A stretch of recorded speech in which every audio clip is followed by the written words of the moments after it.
Good morning. It's Monday and it's Reflections, and I'm Nancy Joy. What came to me to share with you this week was a discussion I actually had a couple weeks ago with my friend Elizabeth Fortune, who is a teacher of mine and a good friend of mine. And she had shared with me that at a recent Flower of Life workshop she facilitated, there was an older woman in her 70s. Doesn't sound so old to me anymore. But anyway, she had commented to Elizabeth what a wonderful teacher she was, and first class, one of the best she'd ever encountered, but asked her why she continued to use all the jaded New Age terminologies of guides and angels and channeling and intuitive this and intentions that, and all the words that we on our journey have used. And that turned things around for Elizabeth. She believed that truth anyway, that it was intuitive within herself. And so it kind of turned her around to focusing on that belief more and having that color her work, so to speak, in a new way. And as I thought about that over this time since, I've come to some feelings to share with you myself, because of course I channel Ezekiel. Well, those of you who know me know that I have always said Ezekiel isn't a being. He's not out there, it's not somebody else. It's an aspect of me that I connect through my heart to the emotional field. It's a gift that I feel I've developed. And so I've always found some of the New Age vernacular disturbing, like my guides told me. Well, I do believe you are your guides. They come in different forms, just like dreams do. They're parts of yourself, just very similar to how dreams are. And when they appear to you, say they appear as a Native American, because that energy is what you are learning now or embodying now, and that's the reflection of it. Elizabeth connected with a council for a while. My friend Jalala connects with a council. I could go on and on.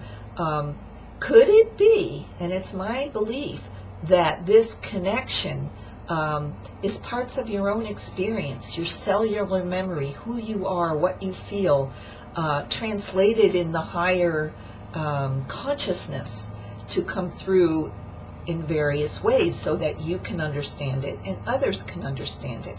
And just as there was a time back when I started, and even in the 70s and 80s, trance channeling, where there are people who they go into a trance and they bring forth something, Edgar Casey, that they may have no memory of.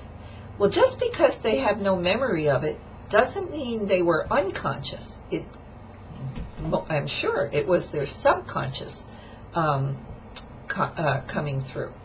And if we sit here and we truly believe we are a spark of Creator, and that collectively there is nothing Creator isn't, then we are a part of that whole. And there is no knowledge then, or no possible thing of creation that we could not be connected to if we knew how. And that's our process of learning how to connect, how to go inside, how to receive the guidance. But I more and more firmly believe that it is all parts of ourself. Now, I know angels, let's take angels for instance. Perhaps that is a vibration within you that you understand and connect to on various levels. We always want to separate ourselves out. There's got to be something out there that's better than us. If you think about it, many of us finally learned that God isn't something out there, that God is something that lives in the heart and lives in the soul, and collectively it creates a consciousness that manifests as things we can see and touch and feel and experience. Well, okay, if we believe that then, and it's truly our belief, then why do we create displacement?